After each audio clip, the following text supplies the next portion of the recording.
principalmente as questões socioeconômicas que envolvem a população, a comunidade escolar, né? Então, não foi uma coisa que... Foi uma coisa discutida, sim, entre os assistentes sociais, desejado, esperado e que está aí para acontecer. E essa parceria, eu acredito que fica muito bem fortalecida se for com o psicólogo, porque enquanto a gente pode estratificar, enquanto a gente pode fazer a visita domiciliar, trazer o questionário socioeconômico daquela família, trazer o quadro daquela família para dentro da escola, enquanto a gente pode fortalecer o vínculo da família com a escola, né, do aluno, enquanto a gente pode lidar com a evasão, o psicólogo vai lá, nessa parceria também de fortalecimento de vínculo e de cuidado, né, de acolhimento. Os assistentes sociais têm uma escuta qualificada para isso, mas o psicólogo faz essa outra parte. Então, eu acredito que são duas profissões que se complementam na educação.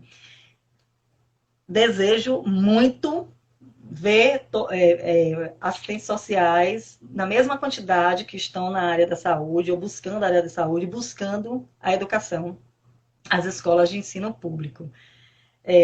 Eu acabei não anotando suas perguntas, né?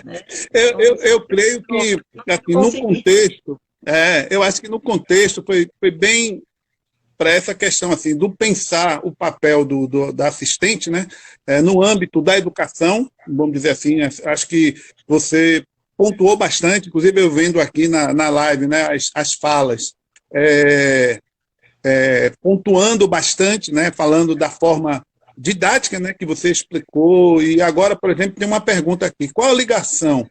Aí é da professora Flor Silva, que é uma gestora de uma escola municipal aqui em Lauro de Freitas. Pergunto: qual a ligação da assistência social junto ao Conselho Tutelar? Aí foi como eu falei logo no início, né? Explicando do CREAS. As assistentes Sim, sociais que estão no CREAS, elas estão trabalhando muito ligadas ao Conselho Tutelar, porque o Conselho Tutelar, ele já recebe a queixa ou a informação de uma violação de direito, né? Geralmente ligada às crianças, né? Aos adolescentes. Então, o assistente social, ele é chamado pelo Conselho Tutelar para fazer visitas domiciliares, para verificar se aquela queixa que foi recebida ali no conselho, se ela de fato ocorre, se é uma situação de agravamento de risco social, que se precisa tomar outras medidas, outros desdobramentos jurídicos, né? Ou se a gente consegue trabalhar em parceria para que minimize aquela situação, para orientar aquela família, para levar aquela família para às vezes, muitas vezes, isso é incrível, mas assim, é uma questão de fome dentro de casa, que causa uma irritação, é uma questão subhumana de algumas famílias, então, de sobrevivência mesmo, feroz. Então, o Conselho Tutelar recebe a queixa e leva para o assistente social, né, para que haja esses outros desdobramentos. Mas as queixas, quando chegam lá, é bom que fique bem claro, significa que já está ocorrendo risco social. Significa que a violação de direito já aconteceu. Entende? É diferente de procurar o CRAS e o CRAS dizer assim, vamos fazer um trabalho infantil, uma oficina, vamos trazer as mães para conscientização. É muito diferente. Lá no Conselho Tutelar significa que já ocorreu alguma violação de direito. Agora, o Conselho, ele vai, geralmente, ele tem já um assistente social lá dentro, né? E nem sempre, infelizmente, o atendimento, essa triagem, acontece uma triagem, nem sempre é feita logo pelo assistente social, né? Então, tem os conselheiros, eles vão verificar, eles vão ir para chegar na assistência social realmente quando há um caso que precise de um outro olhar, né? De outros cuidados. Eu muito acredito. bom. Não sei se consegui. E voltando Não, para a educação, eu estava aqui lembrando, né, a gente está falando de direitos sociais, a educação é um direito social, né? E nossa Constituição prevê isso. O artigo, inclusive, no artigo do Código de Ética do Assistente Social, ele diz lá que é o dever do assistente social trabalhar em programas que restabeleçam ou garantam os direitos das pessoas em vulnerabilidade, principalmente em momentos de calamidade pública. Então, como não está à frente, né? As pessoas perguntam, os assistentes sociais estão aonde? Como não está à frente? E como não está na escola? Né? No pós-pandemia e durante. As entregas de cesta, o programa de entregas de cestas básicas na escola perpassa pelos CRAs, perpassa pelas assistentes sociais, elas estão, inclusive, também nos programas de proteção às pessoas em situação de rua, né? No programa das pessoas com efeitos de álcool e outras drogas, tudo onde tem direito ou violação do mesmo, tem assistente social. E se não tem, tem que começar a ter. Né? Então, eu não vejo por que essa dificuldade, inclusive, né, dos gestores educacionais, estarem de integrar o serviço social. Nas faculdades, inclusive as faculdades públicas, têm assistente social. Né? Por quê? Porque lá nós temos as bolsas, nós temos as residências, nós temos a alimentação. Então, por que não também nas universidades, nas faculdades privadas?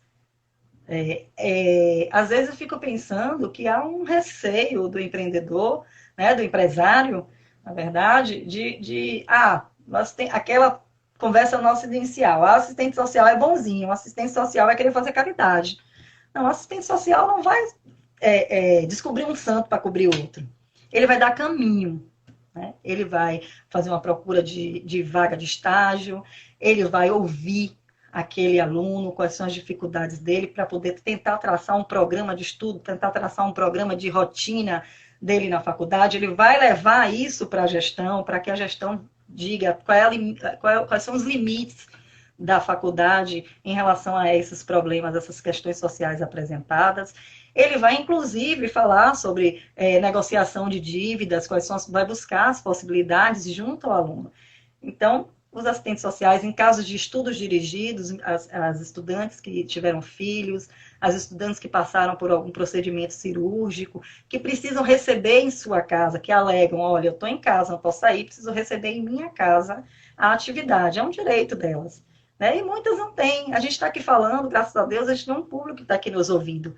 Mas será que todos estão sendo contemplados por essa nossa reflexão aqui, por esse nosso diálogo? Será que hoje todos os alunos das faculdades estão tendo alguma oportunidade de participar de uma live, de participar de uma aula?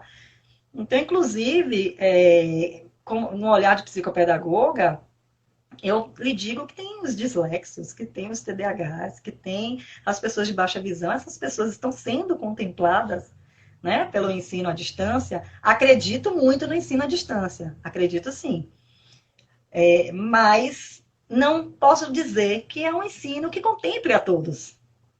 Então, o que nós vamos fazer com esses estudantes que não conseguiram se enquadrar? Porque, assim, o ensino EAD é uma escolha, né? Eu, estudante, escolho dentro da minha realidade, dentro da minha necessidade.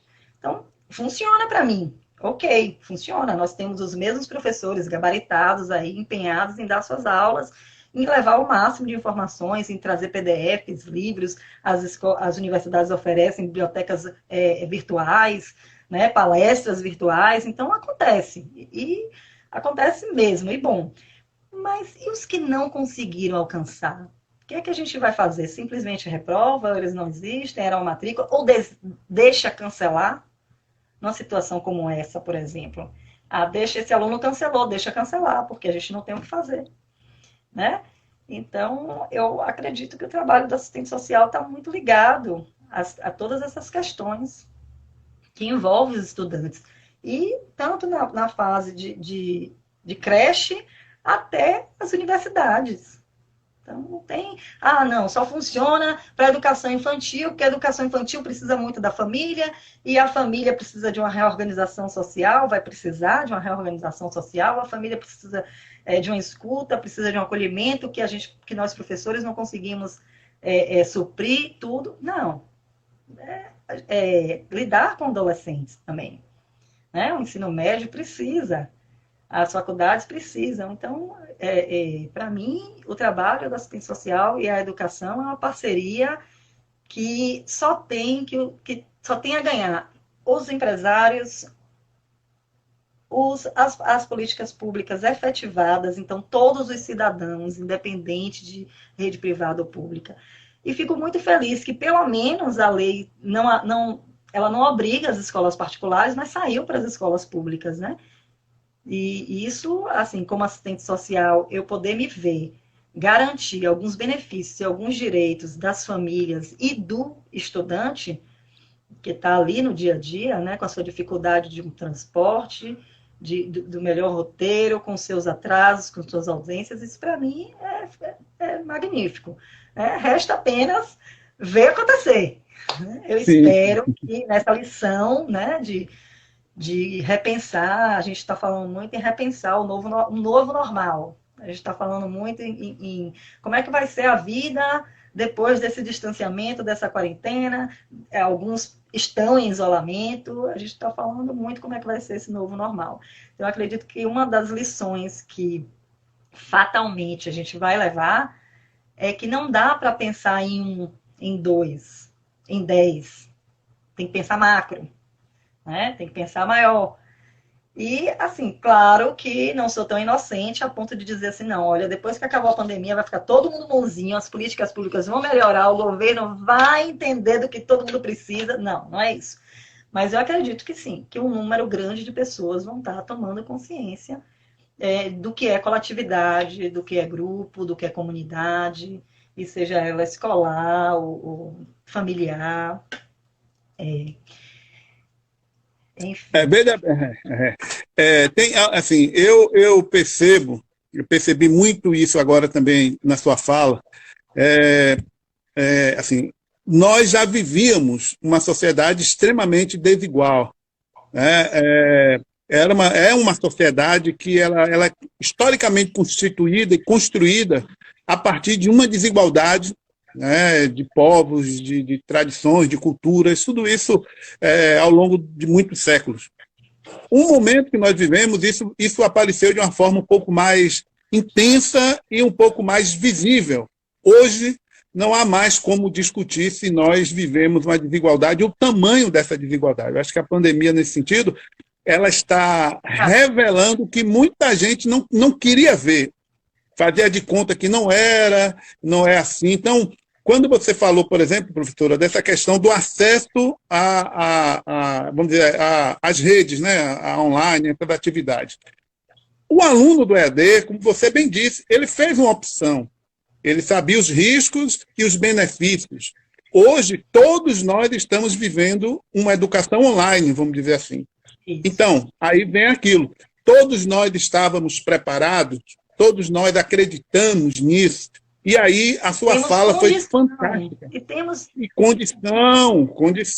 E a sua fala é fantástica quando você diz que o papel na assistência social é exatamente reduzir ou pelo menos amenizar esse esforço tão enorme que nos separa, que sempre nos separou.